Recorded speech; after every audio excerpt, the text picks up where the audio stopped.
Just a quick note also, there are 3 different covers of the Nightshade book. There's the one that I had when I was very young. There's the one that I have now purchased, you know, for my second reading. And then there's another one where she has changed her name. Her author name is now Andrea Robertson instead of Andrea Kramer. Either way, just if you see any of these covers, it's all the same book. It's just, you know, different aesthetic choice, new reprintings, all of that. Also keep in mind, Andrea Robertson, Andrea Kramer, the same person, so don't get confused. I reread the book Nightshade by Andrea Kramer. I'm sorry if I'm saying that name wrong, but I used to love this book when I was younger, and I resigned myself to rereading it just to see if it was as good as I remembered. It's really corny.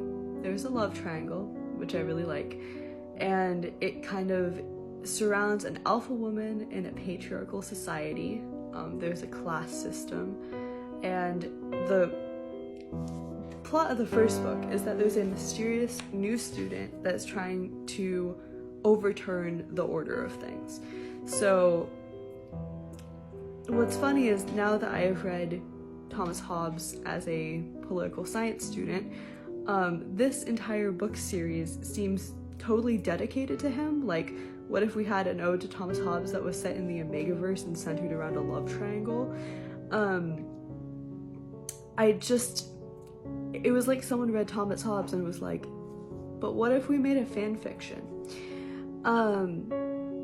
There is a partner who is an arranged partner who starts off as kind of a bad character, like you really don't like him, but he has character growth over the course of the book. There's the attractive mystery transfer student. And one of the things that strikes me is that, so this is all supposed to take place in a high school, and all of the conversations are like fairly believable, like it's stuff that you could kind of imagine like high school teenagers talking about, especially like the bro stuff going on with the guys. My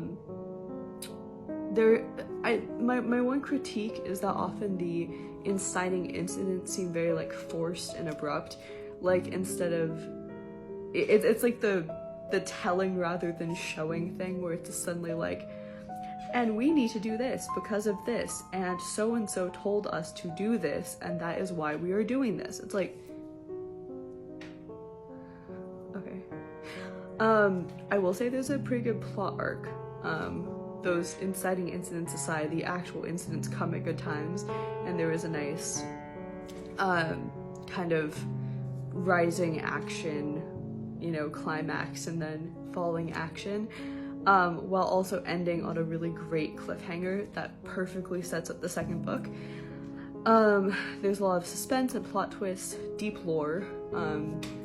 I might do a video entirely on the lore of the Nightshade books because it's very interesting. It all centers around the different elements. There's a lot of different kinds of magic, there's different beings, there's different dimensions. It goes pretty deep, and for an Omegaverse book, I really appreciate that. The love triangle is actually compelling because as the partner who is the arranged partner has a character growth arc, you kind of start to sympathize with him, and then you're kind of like, well, maybe he isn't such a bad guy, maybe she should get with him, but also we like the other guy so much, so maybe she shouldn't. I love that. Anyway, I'm also trying to currently read Wolfsbane, so I'll let you know. That's the second book in the series. I'll let you know how that goes when I finish it.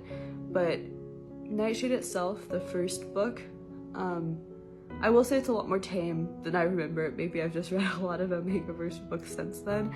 And also I first read it when I was fairly young, but yeah, it just came across as a political science Thomas Hobbes fanfiction set in the Omegaverse, which was so funny to me. Let me know if you have read Nightshade, what you think of the book, and if you've read Thomas Hobbes before or after reading Nightshade, what is your opinion? it